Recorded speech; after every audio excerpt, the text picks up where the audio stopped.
వీక్షకులందరికీ నమస్కారం. అందరికీ కూడా కొత్త సంవత్సరం గురించి తెలుసుకోవాలి.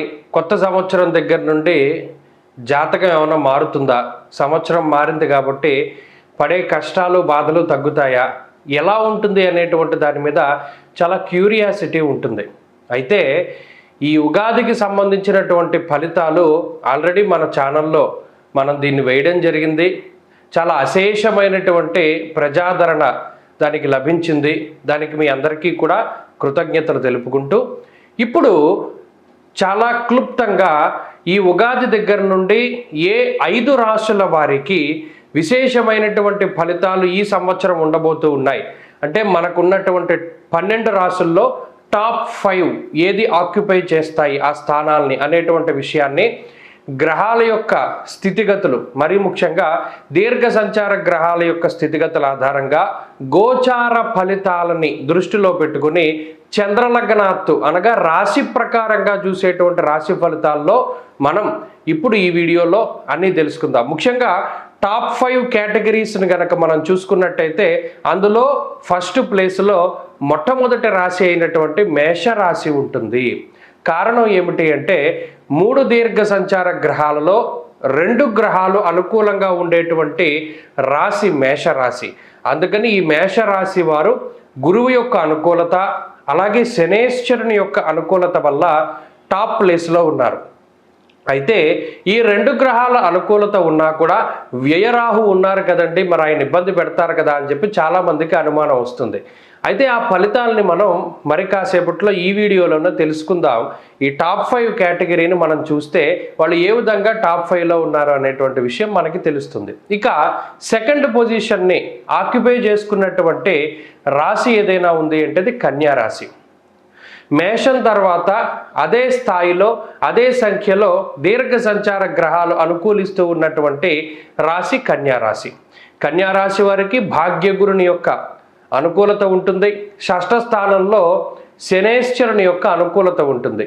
ఈ 2 గ్రహాలు కూడా కన్యారాశికి అనుకూలంగా ఉన్నాయి కాబట్టి వీరికి ఈ సంవత్సరంలో 2వ స్థానం దక్కింది. ఇక 3వ స్థానంలో ఉన్నటువంటి రాశి కర్కాటక రాశి. కర్కాటక రాశి వారికి లాభస్థానముందు ఉన్నటువంటి గురుగ్రహం యొక్క స్థితిగతుల వల్ల అష్టమ శనేశ్వరుడు భాగ్యరాహు యొక్క దోషం ఉన్నప్పటికీ కూడాను లాభంలో ఉండేటువంటి గురువు ఇచ్చేటువంటి విశేషమైనటువంటి ఫలితాలను దృష్టిలో పెట్టుకుని నెంబర్ 3 ర్యాంక్ అనేటువంటిది ఇవ్వడం జరిగింది. ఇక 4వ స్థానాన్ని గనక మనం పరిశీలనం చేస్తే మకర రాశి వారు టాప్ 4లో ఈ సంవత్సరం ఉండబోతూ ఉన్నారు.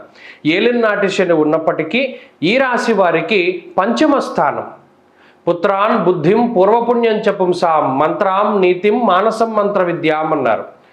ఆ స్థానంలో గురుని యొక్క స్థితిగతులను పరిశీలనలో మనం పెట్టుకొని టాప్ 4లో మకర రాశి వారికి మనం ఆ స్థానాన్ని ఇవ్వడం జరిగింది. ఇక ఫైనల్గా 5th ప్లేస్ని ఆక్యుపై చేసుకునేటువంటి రాశి, ఈ 5వ స్థానానికి 2 రాశులు పోటీ పడుతూ ఉన్నాయి. అందులో ఒకటి వృశ్చికము, రెండవది కుంభము. ఈ 2 రాశులు కూడా టాప్ 5 కేటగిరీ కోసం చాలా గొప్ప పోటీని చూపెడుతూ ఉన్నాయి. ఆ 2 రాశులకి కూడా మనం టాప్ 5 ఇవ్వచ్చు. ఎందుకంటే 5th ప్లేస్లో అటు కుంభరాశి వారికి రాహు యోగించడము, అలాగే ఈ వృశ్చిక రాశి వారికి గురువు సప్తమంలో యోగించడం, 2 కూడా సమానమైనటువంటి ఫలితాలుగా మనం నిర్ధారణ చేసుకోవచ్చు. కాబట్టి 5th ప్లేస్ని ఈ 2 రాశులు కూడా ఆక్యుపై చేసుకున్నట్టు. కాబట్టి వరుసగా మనం ప్రయారిటీని చూస్తే ఈ సంవత్సరంలో అనగా 2024వ సంవత్సరం ఈ క్రోధీనామ సంవత్సరంలో అందరికన్నా అత్యంత ఉన్నతమైనటువంటి ఫలితాలని అందుకునేటువంటి రాశుల్లో మేషం ప్రధానము, తదుపరి కన్య, ఆ తదుపరి కర్కాటకము, ఆ తదుపరి స్థానంలో మకరము, ఆ తదుపరి స్థానాల్లో కుంభ, వృశ్చిక రాశులు ఉన్నాయి. మరి మిగతా రాశుల పని ఏంటండి అంటే ఈ మిగతా రాశుల వారికి ఈ గ్రహాలు అంత అనుకూలంగా లేవు. ఉదాహరణకి వృషభ రాశి వారికి కూడా మనం ఈ వృశ్చికం తర్వాత కేటగిరీని ఇవ్వచ్చు. ఈ తర్వాతి స్థానం 6th పొజిషన్ వృషభ రాశి వారిదే, ఎందుకంటే లాభరాహు ఉన్నారు కాబట్టి. కానీ జన్మగురుని దోషము, కర్మకారకుడు కర్మస్థానమందు ఉన్నటువంటి స్థితిగతుల వల్ల వీరికి కొంత పరిస్థితులు టైట్ అవుతాయి. అందువల్ల వీరికి 6th ప్లేస్ ఇవ్వడం జరిగింది. అలాగే మిథున రాశిని దృష్టిలో పెట్టుకుంటే వీరికి గురుబలం పోతోంది, శని బలం లేదు. కానీ రాహు ప్రధానంగా కొంతవరకు బలంగా ఉన్నారు. అందువల్ల వీళ్ళకి ఆ తర్వాత పొజిషన్ అంటే 8th పొజిషన్ ఇవ్వడం జరుగుతూ ఉన్నది. ఇక సింహరాశి వారికి 3 గ్రహాల తాలూకు శుభ ఫలితాలు లేవు ఈ క్రోధినామ సంవత్సరంలో. శని యోగకారకుడు కారు, అష్టమరాహు దోషం ఉన్నది, ఉన్న గురుబలం పోతోంది కాబట్టి వారికి ఈ సంవత్సరం అంత అది మనం ఇబ్బంది అని చెప్పకూడదు, కానీ సానుకూలంగా వెళుతుంది అంతే. మంచి ఉన్నతమైనటువంటి స్థానాలని ఆశించకూడదు. ఇక తులారాశి వారిని పరిశీలనలోకి తీసుకుంటే వారిది గొప్ప స్థానమే, కానీ షష్ఠరాహు ఫలితాన్నే దృష్టిలో పెట్టుకుంటే అష్టమ గురుడు కూడా ఆయన ఇబ్బంది పెట్టేటువంటి స్థానమే కాబట్టి వీరికి కూడా టాప్ 5లో చోటు దక్కలేదు. ధను రాశి వారు ఎప్పుడూ క్యూరియాసిటీతో చూస్తూ ఉంటారు మా పరిస్థితి ఏంటి అన్నది. మరి ఈ రాశి వారికి తృతీయంలో శని అనుకూలంగా ఉన్నా ఇవన్నీ కూడా పాస్ మార్కులే. తులారాశి కానీ లేకపోతే వృషభ రాశి కానీ ధనురాశి కానీ వీళ్ళందరూ పాస్ అయిపోయారు.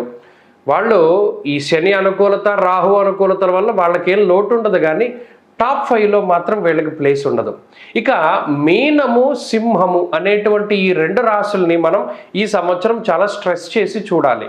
ఎందుకంటే 3 దీర్ఘ సంచార గ్రహాలు ప్రతికూలంగా ఉండేటువంటి రాశులు ఏమైనా ఉన్నాయి అంటే అవి ఈ 2. సింహానికి దశమ గురుడు, అష్టమ రాహు, సప్తమ శనేశ్వరుడు. ఇవి కొంత పర్వాల.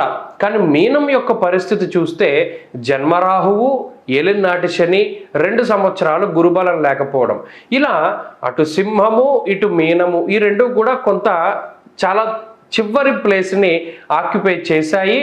అయితే ఖచ్చితంగా గత సంవత్సరం ఈ 2 కూడా టాప్ మోస్ట్ పొజిషన్లో ఉన్నటువంటి వారే. ఎందుకంటే గత సంవత్సరం రాహు గురుడు అనుకూలతతోటి శని అనుకూలతతోటి మీనం నెంబర్ 1 పొజిషన్లో ఉంటే ఏలినాటి శని వచ్చిన తర్వాత వాళ్ళ పొజిషన్ తగ్గుతూ ఉన్నది. అలాగే సింహరాశి వారికి గురుబలం ఒకటే కాసింది చాలా కాలం పాటు, ఇప్పుడు అది తగ్గిపోయింది కాబట్టి అటు గురుడు రాహువు శనేశ్వరుడు బలహీనంగా ఉంటారు కాబట్టి ఈ సంవత్సరం గోచార ఫలితాలు ఈ 2 రాశులకి కొంత బలహీనంగా ఉన్నాయి. ఈ విషయాలన్నింటినీ కూడా మనం దృష్టిలో పెట్టుకుంటే, అంటే ఈ ర్యాంకింగ్ అనేటువంటిది ఎందుకు ఇచ్చాను అంటే పోటీతత్వము అనేటువంటిది మనకి తెలుస్తూ ఉంటుంది. ఏ రాశి వారు మిగతా రాశి వారి మీద ఆధిపత్యాన్ని చలాయిస్తారనేటువంటి విషయాన్ని మనం ఈజీగా ఐడెంటిఫై చేయొచ్చు. కాబట్టి కాలం ఎవరికి అనుకూలము ఈ ప్రయారిటీ వైజ్గా మనం చెప్పుకోవచ్చు. కాబట్టి ఈ విషయాలను దృష్టిలో పెట్టుకోండి. ఏ రాశుల వారికి అయితే ఈ సంవత్సరం కొంత అనుకూలమైనటువంటి స్థితిగతులు లేవో వారు ఖచ్చితంగా భగవద్ ఆరాధన చేస్తూ ఉండండి. ముఖ్యంగా సింహరాశి వారు, మీనరాశి వారు ఎవరైతే ఉన్నారో వారికి గ్రహస్థితులు ప్రతికూలంగా ఉన్నాయి. జాతకంలో దశాంతర్దశలు గనక బాగుంటే ఈ పరిస్థితి అనేటువంటిది కొంత తగ్గుముఖం పడుతుంది. జాతకంలో దశాంతర్దశలు కూడా బాగా లేకపోతే మాత్రం ఖచ్చితంగా తద్దోష పరిహారార్థం జప హోమార్చనాదిభి అన్నది శాస్త్రం. జపాలు కానీ హోమాలు కానీ అర్చన కానీ దానము కానీ ఇవన్నీ కూడా చేసుకుంటూ ఉండాలి. అలా చేస్తూ ఉంటే ఈ గ్రహదోషాల నుండి బయటపడడానికి అవకాశం ఉంటుంది. స్వస్తి.